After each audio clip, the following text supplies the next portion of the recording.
प्यारे प्रदेशवासियों, आज लॉकडाउन 3 का जो कोरोना के खिलाफ लड़ाई लड़ने के लिए एक बहुत महत्वपूर्ण निर्णय लिया गया था, उसका अंतिम दिन है। लेकिन उसके बावजूद भी हम इस बात को अनुभव कर रहे हैं कि पूरे देश भर में कोरोना वायरस के बहुत सारे मामले इन दिनों में आए हैं। और इस बात को हमको भी स्वीकार करना होगा कि हिमाचल प्रदेश में भी पिछले कुछ दिनों से कोरोना वायरस के मामलों में बढ़ोतरी हुई है।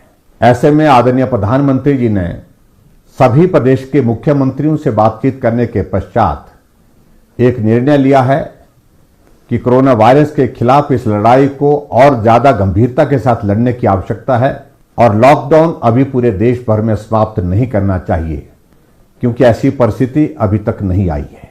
लॉकडाउन 3.0 समाप्त हो रहा है और आप सबका उसमें बहुत बड़ा सहयोग रहा।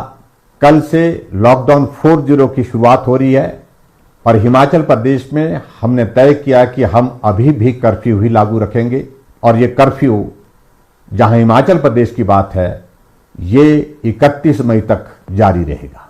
मैं आप सबका आभार व्यक्त करना चाहूंगा कि इस दौरान जहां हिमाचल प्रदेश में हमने कर्फ्यू लागू रखा था और उस कर्फ्यू का पालन करते हुए जो भी दिशा निर्देश प्रदेश सरकार और केंद्र सरकार से आप तक पहुंचे, आपने उनका पालन किया है। हम हिमाचल प्रदेश में इस बात को महसूस कर रहे हैं कि कोरोना वायरस के कुछ मामले पिछले दिनों में जो बढ़े हैं, उसमें जो प्रदेश से बाहर हमारे भाई बहन रहते थे, बच्चे रहते थे, वो हिमाचल प्रदेश में आए हैं। वो बहुत संकट के दौर में से गुजर रहे थे और स्वाभाविक रूप से जहां से उनका आना हुआ है, उन इलाकों में, उन प्रदेशों में कोरोना वायरस के मामले बहुत ज्यादा थे।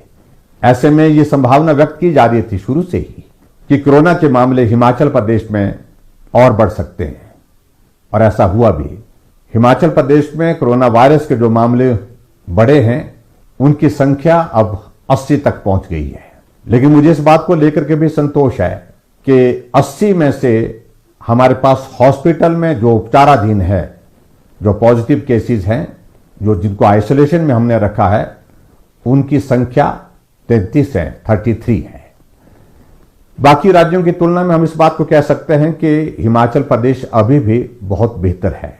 लगभग 60,000 से ज्यादा लोग जो हिमाचल प्रदेश के निवासी हैं, दूसरे प्रदेशों में फंसे हैं, वो अपना घर वापस आना चाहते हैं। स्वाभाविक रूप से ऐसे में आशंका व्यक्त की जा सकती है कुछ मामलों में और बढ़ोतरी हो सकती है। फिर भी मेरा आप सबसे इस बात के लिए निवेदन है कि चिंता की कोई बात नहीं, डरने की आवश्यकता नहीं, लेकिन हम सावधानी और एहतियात बरतने के लिए कोई कमी ना छोड़ें। मैं हिमाचल प्रदेश में हाल ही में दूसरे प्रदेशों से जो भाई और बहन हमारे आए हैं, उनसे हाथ जोड़ करके विनम्र निवेदन करना चाहूंगा।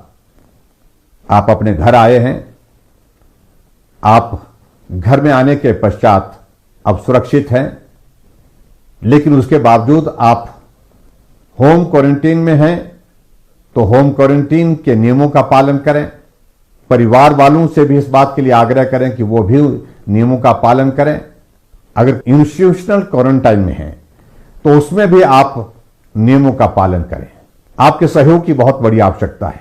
हिमाचल प्रदेश के सभी भाइयों और बहनों की जीवन की रक्षा हमारी जिम्मेवारी है।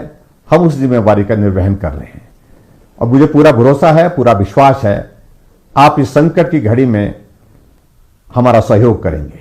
इस बीच में मुझे इस बात को लेकर के खेद भी है कि कोरोना वॉरियर के नाते जो फ्रंट लाइन पे काम कर रहे हैं, जिसमें एक डॉक्टर टांडा मेडिकल कॉलेज का, वो भी संक्रमण की चपेट में आए हैं। एक हवलदार, वो भी पुलिस विभाग में काम करते हुए कोरोना वायरस की चपेट में आए हैं। मैं उम्मीद करता हूं कि उनका स्वास्थ्य बहुत जल्दी ठीक हो जाएगा। मैंने उनसे बात करने की भी कोशिश की, वो दोनों स्वस्थ हैं और उम्मीद करता हूं आने वाले समय में वो ठीक होकर के बाकी लोगों का भी हौसला बढ़ाने में मददगार होंगे।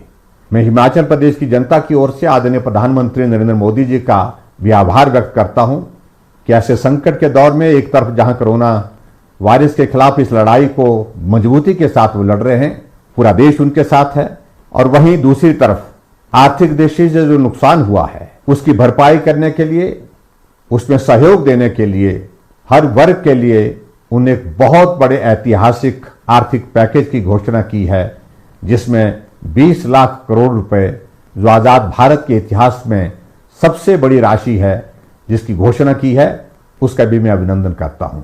एक बार फिर से मैं सभी हिमाचल वासियों का आभार व्यक्त करता हूं, जिन लोगों ने अपने सीमित साधनों के बावजूद हर तरह से मदद करने की कोशिश की है। इस संकट के दौर में चाहे वो मास्क बनाने की बात है, चाहे वो राशन देने की बात है, चाहे वो भूखे को भोजन देने की बात है, हर जगह मदद करने की कोशिश की है। उसके लिए भी मैं हिमाचल प्रदेश के सभी भाई बहनों का आभार व्यक्त करता हूं। आप सबके सहयोग और समर्थन की उम्मीद के साथ और इस विश्वास के साथ कि हम सब लोग निश्चित रूप से कोरोना पर जीत हासिल करेंगे, आप सहयोग बनाए रखिए। आप सबका बहुत बहुत धन्यवाद। नमस्कार। जय हिंद, जय Himachal. Himachal headline news channel को लाइक, सब्सक्राइब, शेयर करना ना भूलें। धन्यवाद।